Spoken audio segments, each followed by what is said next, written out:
নমস্কার বন্ধুরা, সবাই কেমন আছেন? আমার রান্নাঘর ব্লগে সবাইকে স্বাগত। আমি আজকে একটা কথা বলতে চাই।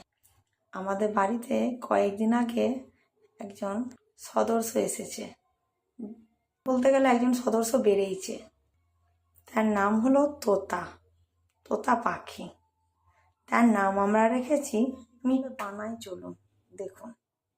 প্রথমে আমাদের রুই মাছ লাগছে, তারপর লাগছে সেদ্ধ করা আলু। আলুটাকে প্রথমে সেদ্ধ করে রেখে দিয়েছি, মাছটাকে এবারে ভেজে নেব। চলুন, সাদা তেল দিয়ে, তেলটা হয়ে গেলে মাছ দিয়ে দেবো। মাছটাকে লাল লাল করে ভেজে নেব।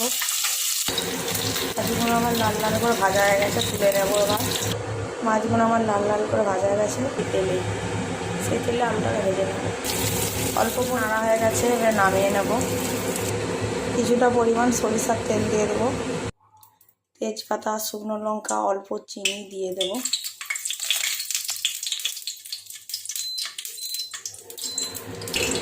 তেলটা হয়ে গিয়েছে, পেঁয়াজগুলো পেস্ট করে রাখা পেঁয়াজটা দিয়ে দেবো।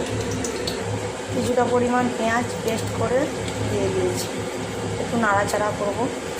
ভাজা ভাজা হয়ে এসছে পেঁয়াজটা। এবারে রসুনের পেস্ট দেবো, অল্প পরিমাণে রসুনের পেস্ট, আদা পেস্ট দিয়ে নাড়াচাড়া করব। ভাজা ভাজা হয়ে আসছে আদা রসুন পেঁয়াজের পেস্টটা। ভাজা ভাজা হয়ে গেলে টমেটোটা দিয়ে দেবো, একটা গোটা টমেটো পেস্ট দিয়ে দেবো। দেখুন, একটা গোটা টমেটো পেস্ট দিয়ে দিয়েছি। এটা এবার নাড়াচাড়া করব।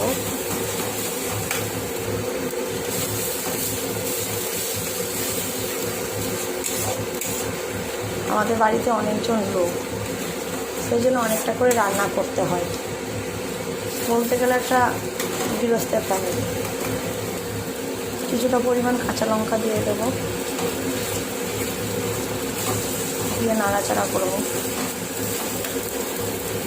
বাচ্চারা খাবে তো, এখানে কাঁচা লঙ্কাটা কম করে দিলাম। কিছুক্ষণ নাড়াচাড়া করে নেব। হালকা হালকা তেল ছেড়ে গিয়েছে। 1 চামচ হলুদ গুঁড়ো, 1 চামচ লঙ্কা গুঁড়ো দিয়ে দেবো। হলুদ গুঁড়ো লঙ্কা গুঁড়ো দিয়ে নাড়াচাড়া করছি। তেল ছেড়ে গিয়েছে, এবার কিছুটা জল দিয়ে দেবো।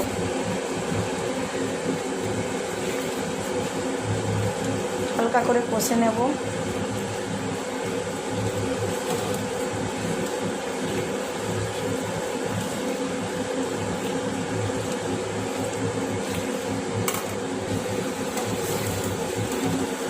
হালকা করে নাড়ছি, নাড়তে নাড়তে তেলটা ছেড়ে যাবে।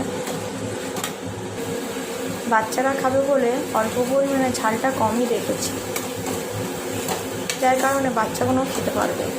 ঝাল হলে বাচ্চাগুলো খেতে পারবে না, সেই কারণে লঙ্কা গুঁড়োটা কম দিয়েছি। আপনারা পরিমাণে দিতেও পারেন বেশি, আমি কাঁচা লঙ্কাটাই দিয়েছি। তেল ছেড়ে ছেড়ে আসছে। অল্প পরিমাণে একটু গরম মশলা দেবো, অল্প পরিমাণে গরম মশলা দিয়ে একটু নাড়াচাড়া করবো।